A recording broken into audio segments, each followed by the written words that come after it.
let's start talking about Mr. Ange Postecoglou. It looks as though not much has changed in terms of the way Spurs are looking at it on the back of another poor defeat and another poor performance. Alistair Gold says he understands Spurs remain intent on trying to help Postecoglou rather than removing him from his position at the moment.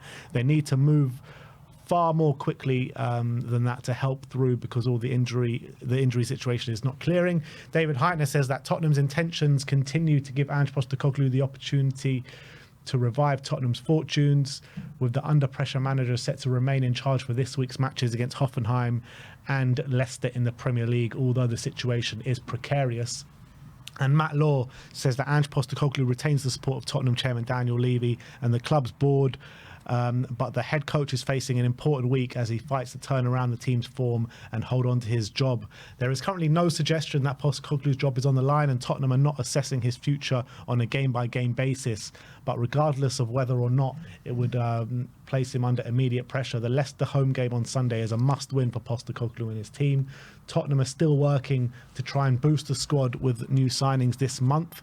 And they talk about potential managers, and he says there is a current lack of available managers that Tottenham would likely find attractive enough to replace Ange Postecoglou. Former Borussia Dortmund manager Edin Terzic is out of work and would likely be one of the names discussed if Spurs were forced to make a change, but there is currently no signal that that is about to happen. And interesting quotes from Mido as well. He says, I don't think Ange or any coach is the problem. I think, honestly, the people on the top, they've been running the club from a financial point of view, not from a football point of view. And I feel sorry for every Spurs fan. He's probably still bitter because Levy made him fly economy. When he signed for Tottenham, he's still bitter about that. Well, Mido told him go get Mo Salah. He told him go get Omar Mamouche. Mo Salah, currently one of the best players the Premier League have ever seen. And Omar Mamouche has just got a big money move to Man City. I mean, it's no surprise they're both big Egyptian players, and obviously Mido's an Egyptian. Both very good players. They are both very good. Maybe he should be our head scout. He can cover the Egyptian market. Yeah. No, I mean, I don't disagree with what Mido is saying. We know that this club is very much focused on the financials ahead of trying to get the best team out there from a footballing perspective. That's absolutely right, and that's definitely contributed to why we're in the situation that we're in at the moment. In terms of Tottenham themselves, they seem to be pretty consistent in what they're saying, but actions speak louder than words. Their intent to help Postecoglou, they want to help Postecoglou. They want to give him, they want to retain his support over this month. Or help him, give him that support, get him the players through the door that is going to help us out of the situation. Otherwise, the results are going to continue to be what they are. And as much as I want Postecoglou to stay, and as much as I do think he should stay, and I do think if the situation changes, he can turn around our form.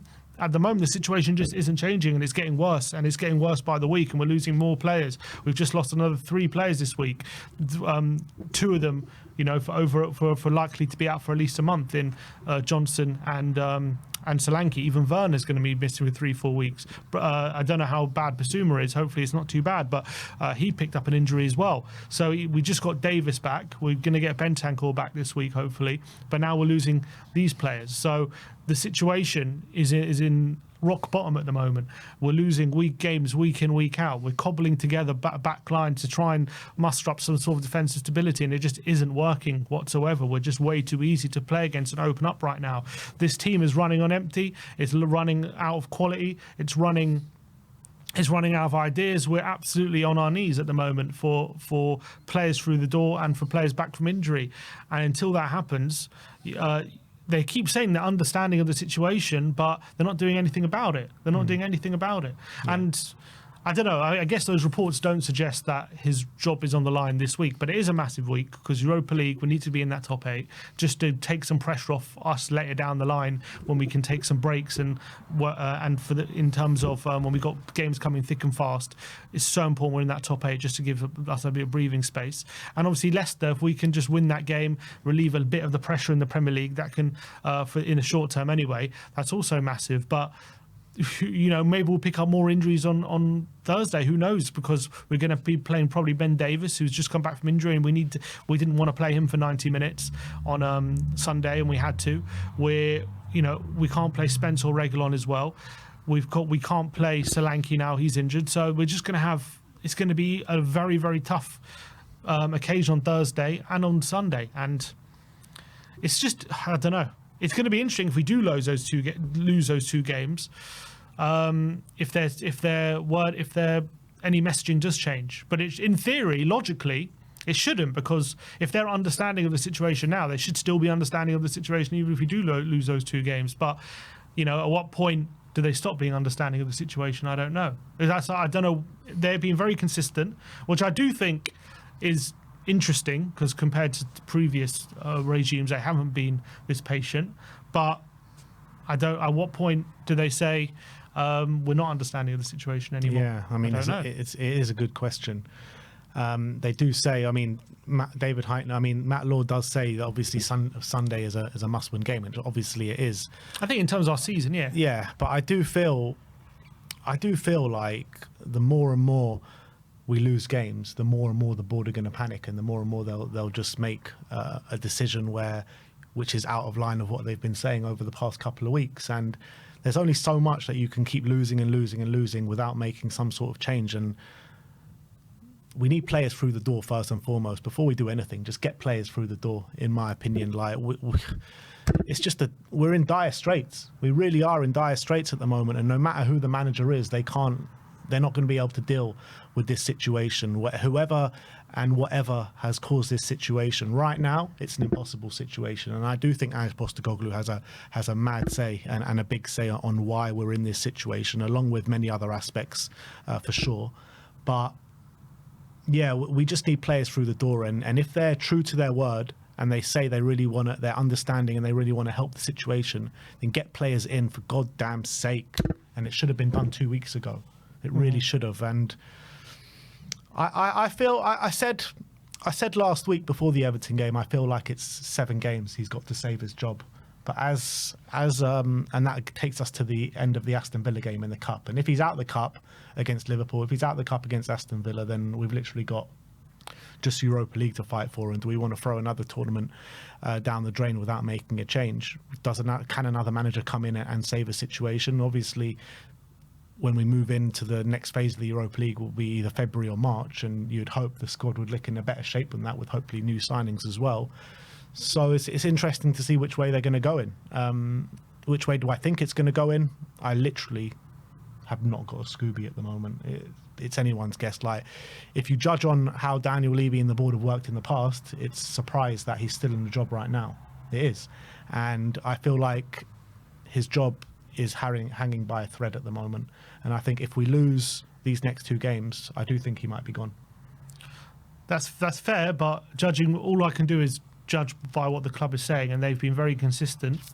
And you can say, well, they're saying it now, but what if we lose more games? But we have been keep losing games, and they're still sticking by that same line. So yeah, but you look at it, right, and we're 8 points from the drop at the moment, and everyone is pretty much saying the same thing, where, it's 8 points, we should be safe, but what if it goes... That's not what everyone's saying. No, it is. That's what I'm saying. No, it's what everyone's saying. Everyone actually believes it's 8 points, we're not actually going to go down. Like, it is look, it's a bad situation, but we're not actually going to go down. But if that changes to 5 points over the next week or 2, then I think that puts everyone in panic mode. Yeah, probably. And then all of a sudden, it's a real possibility that you really get dragged into it. That's the reality. If that situation changes, but as well, what I would say is, if their understanding of the situation now, it's only gotten worse since they've been saying all this. This situation, their understanding of the injury crisis, the understanding of the problems that we're currently facing, and that's why we're getting the results. That's what the club is saying.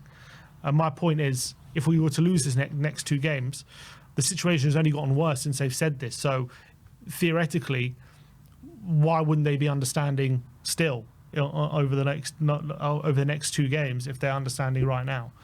That's what I'm saying. Yeah, because I think the closer we get to the drop, the more panic will set in, and I just think that's reality. And as much as they say this right now, we've also heard many a time of the club saying something and doing something completely different. This wouldn't be the first case if they do go and sack him. Yeah, but they have kept. They would have saying, but they've kept him a long point after maybe they would have sacked previous managers. Yeah, because I think they are trying to act in a different way, but ultimately, if we keep dropping closer to the drop, they'll have no option. It'll be an untenable situation. Yeah, for sure. especially once we do get players back and the results continue. That will especially be the case for sure. Do I think if he loses the next 2 games, he's gone?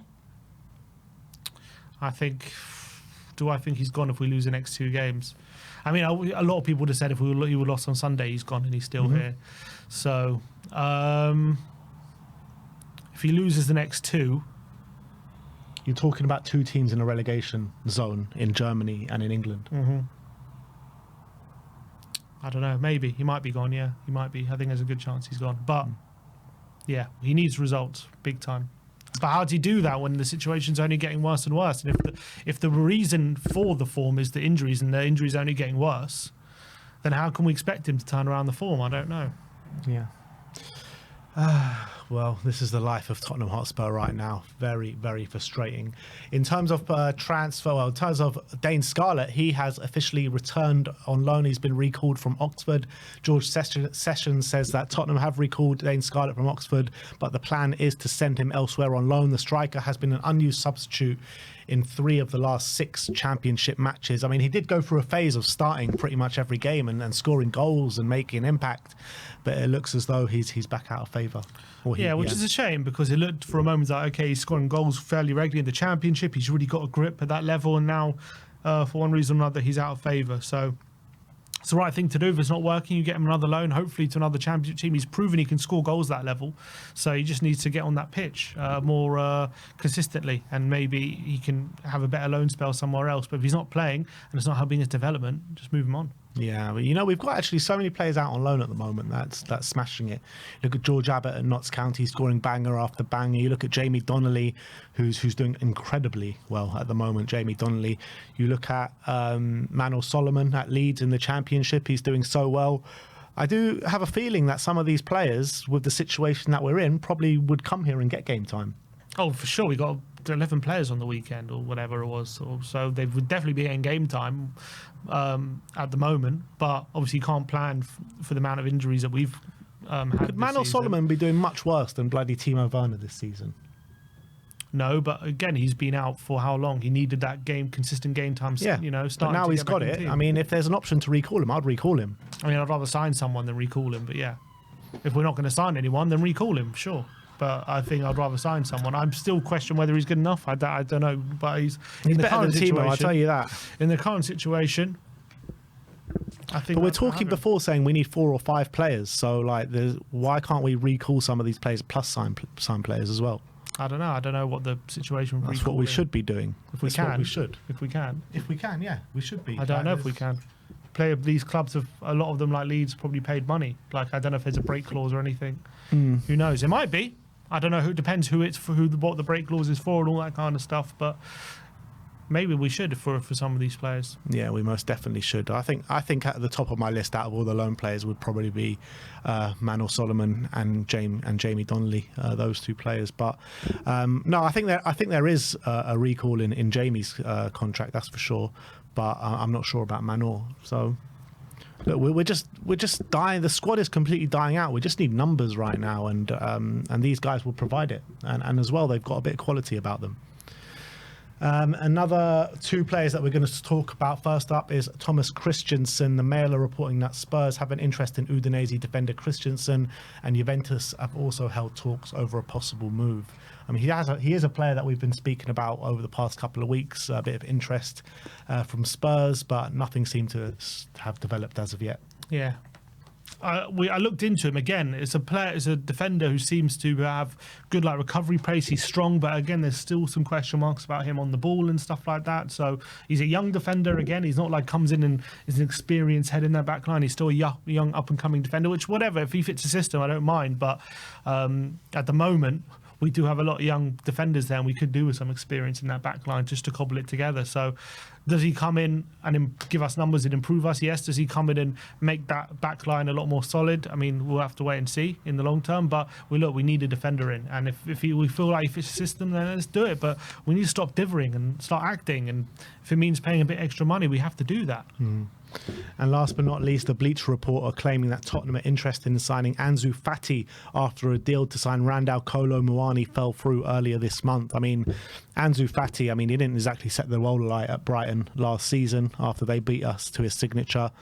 And this year at Barcelona, he can barely get on the pitch, barely get in the matchday squad, never mind get on the pitch. And he's a player that's like literally non-stop injured as well. So, I mean, I don't really see a point in it. I don't think there's any truth to it. I think it's made up.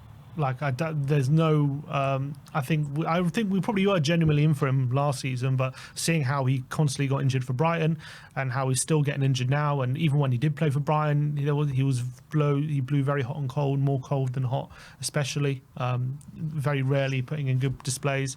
The very last thing we need right now is another injury-prone player. I think we could do without that headache, and I'd just much rather give all those minutes to Mikey more than have Fati there. So, I wouldn't put it past Tottenham just looking at every single opportunity and something available on the market right now just because of the situation we're in. I think if we were not on our knees, I don't think we'd be looking at Ansu Fati, but I wouldn't put it past them for looking at him right now. Yeah, I doubt we're interested, but maybe. All right, well, there you have it. That is your Tottenham update for today. Let me know in the comment section below your thoughts regarding all those news stories from today. Like, subscribe and comment, and as always, come on, you Spurs.